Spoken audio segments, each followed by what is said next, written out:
Whenever I hear someone describe themselves as an empath, I immediately go to who made you responsible for the safety of the rest of the family. This is a very good point, because I just talked about this with a coaching client a few days ago, and I'm starting to just see a pattern where a lot of people experience traumatic childhoods and they end up being very intuitive later in life. Who made you responsible for their emotional well-being? Who had you predicting, anticipating, managing someone else's behavior and emotions through your behavior? Why do you need to be hyper aware and hyper alert to the change in someone's breathing, the way they shut a door, the way that someone moves their body, the tone of voice, the hypervigilance of that? Why do you need that to feel safe? Because that is what an So in a way, you could say that being intuitive or being an empath is a trauma response in a lot of people.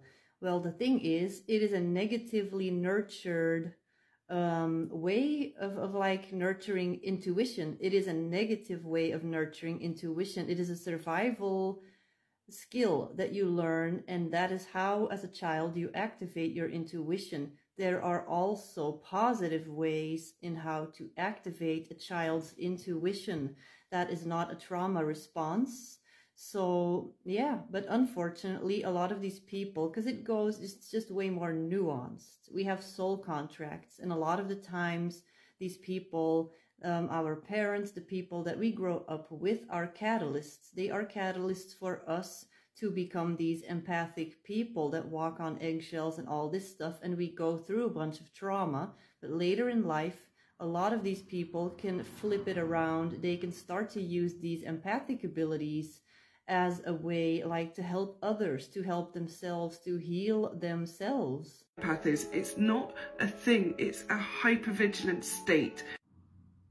I do agree with how most empaths are created in this lifetime. I do agree with what she's saying, that most intuitive people, empaths, they were forced to turn on these intuitive abilities as a trauma response. But it is not just a hypervigilant state. It was created, it was activated in a hypervigilant state. But when we go back to Lemuria, Atlantis, intuition was nurtured in a very positive way. Empaths were raised. It was normal to be an empath. It was normal to be intuitive. And that is the thing. Most people will say, I'm an empath. I can sense other people's emotions. I can sense when people are upset, when somebody walks in the room and they're upset, because you were trained to do this as a survival skill, as a trauma response in early childhood. And most people will then shut it off at a certain point. They will numb themselves. They will like just live their life. They will try to live their life. And now a lot of these people are having spiritual awakenings. And now a lot of these people, because this intuition is being turned on, because it is connected to the trauma, will start to heal this inner child trauma. Will start to have a lot of these wounds resurface.